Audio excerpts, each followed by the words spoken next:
The first Star Wars movie has been out for over 40 years, and over time it has gone through many changes. It is known that George Lucas loves to go back to his films and make many adjustments to his original trilogy. Sometimes the changes that he makes to the movies are actually not that bad and have a pretty big impact on the film, and then other times the changes are very pointless and can make the film even worse. But why does George Lucas keep changing and adding new things to his films? And is there any point to the Star Wars special editions in the first place? Well, today we discuss. Now, when the first Star Wars came out in 1977, it was a pretty low budget film with only a budget of $11 million, which doesn't seem that bad, but as you know, Star Wars is a film with a lot of special effects, and a lot of the effects that were featured in the film are very hard to achieve at the time, meaning they basically had to invent new technology to pull off the space battles. Now, even though a lot of the space battles and the effects are pretty impressive for the time, George was still not happy with a lot of the shots that were in the finished product. But then when it got to the 90s, movie effects were now taken to the next level, where CGI and green screen was something that filmmakers could rely on more. This is when George thought it'd be a good idea to go back to those old movies and fix the effects that he wasn't happy with, and make the scenes how he imagined them. Now, this is where he thought the green screen and CGI would prepare them for the prequels as well. So let's start off with some of the better changes that George made to his movies. A better change in the films that was included in the special editions was making the worlds look bigger. George wanted to get the sense that the universe that he created was bigger than it seemed in the original films. Like in A New Hope, he made Mos Eisley more like a big city than a small town. He added a lot of CGI buildings, transports, creatures, and more people to make the place more populated. When adding extra shots into the scenes in the film, you kind of get the feeling that it's a bigger place where the scum and villainy in the galaxy can hang out. And yes, even though some of the creatures might look a bit outdated and cringeworthy, it's a nice addition. In The Empire Strikes Back, they added in a lot of windows to Cloud City. In the original edition of the film, the hallways always felt really claustrophobic, but once they knocked down a few of the walls, you get to see the amazing city in more shots. In The Return of the Jedi, once the Empire has been destroyed in the original film, we only get to see a few people celebrating on Endor, but now we get to see a lot of planets and cities celebrating the fall of the Empire.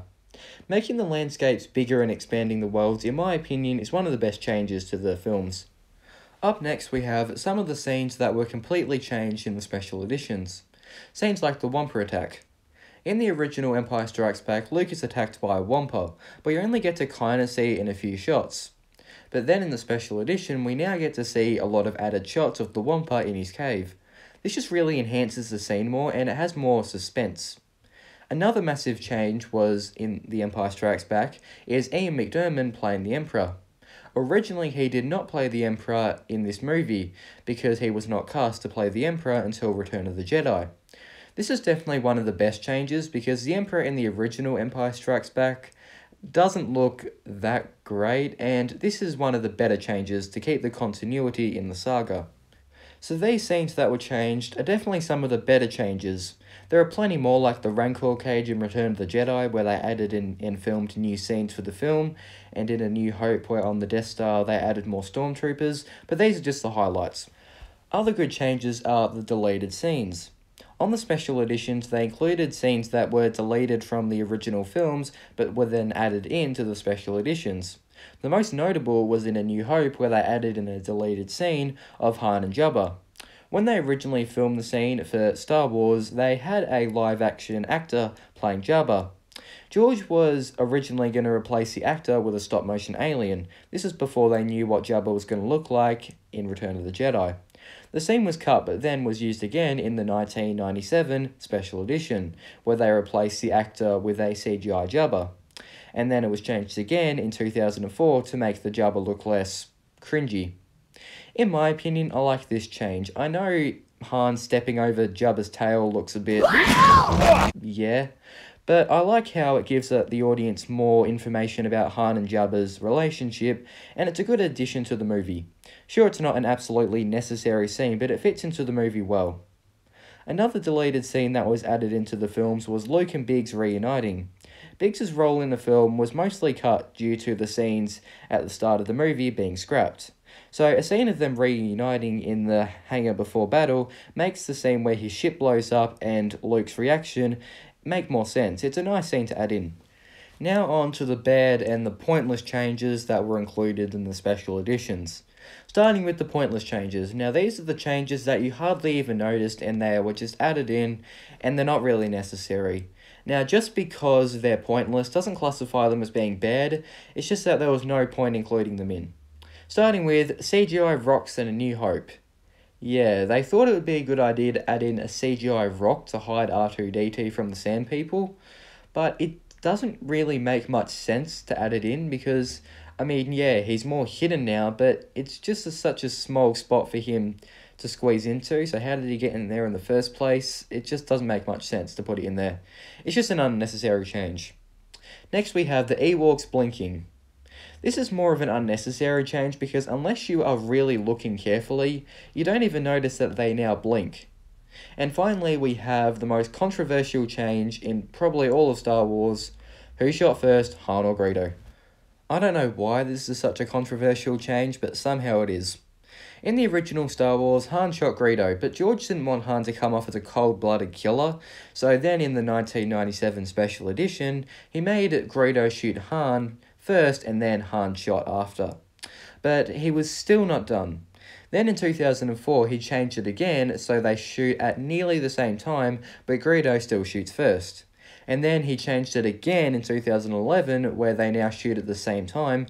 And then in 2019, Greedo now says McClunky before Han and Greedo shoot at the same time. McClunky. Why has this been changed so many times? The original was just fine where Han shoots first.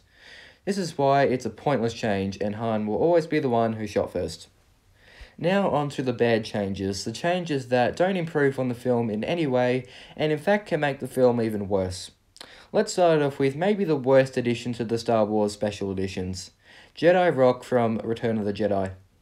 I don't know why they thought this was a good idea. They replaced the puppets who were singing with these terrible looking CGI creatures, and they changed the song as well. It's just... it's not great. Our next bad change is not necessarily bad, but it's more confusing as well. At the end of the original Return of the Jedi, we can see Anakin, Obi-Wan, and Yoda as Force ghosts. But then in the special editions, they changed Sebastian Shaw, the actor who plays Anakin in the movie and the one who Luke unmasks at the end of Jedi, with Hayden Christensen, who plays Anakin in the prequels. The reasoning for this, according to George, was it was supposed to symbolize the time when Anakin was a Jedi and was good, and that's why he appears as his younger self as a Force ghost. But even that doesn't make any sense, because Anakin just redeemed himself and became good in the scene before, making that touching scene kind of pointless then. And having Hayden Christensen at the end of Jedi kind of opens up even more problems, because if you're a first-time viewer of Star Wars and are watching the movies in release order, it's really confusing, and I can relate to this. When I saw this movie for the first time, I was really confused to see who this teenager was. It does make more sense once you've seen the prequels, but this is why there are now so many different ways to watch Star Wars, like the Machete Order, to overcome this problem. So they are a few of the bad changes. There are a few more bad changes, like the CGI creatures that fill every inch of the screen in the most unnecessary places, but they are a few of the ones that kind of stuck out to me. So now that I've gone through the good, the bad, and the pointless changes, let's go back to the question. Is there any point to the Star Wars special editions? Well, it can kind of go both ways. On one hand, they are a great way to preserve a film for generations to come, but on the other hand, there are just so many people who don't like the special editions because they just want to see Star Wars how it was in the theaters back in 1977. Because once George Lucas had released the special editions, he said that they are now going to be the permanent copies of the films, and the originals were now no longer to be available, meaning that there are very few people who have actually seen Star Wars how it was in the theaters. Fans have even gone so far to try and stitch together what the originals might have looked like. So I do get why a lot of people might not like the special editions, but I still do think there is a point to them.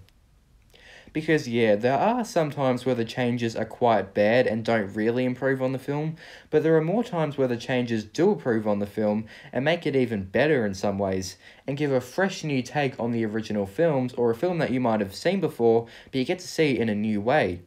And it's really kind of about a passionate filmmaker who just wants to show off how he imagines his movies. So, in my opinion, the Star Wars special editions are really not that bad. And who knows if they are done changing these films, because even the prequels have been changed as well.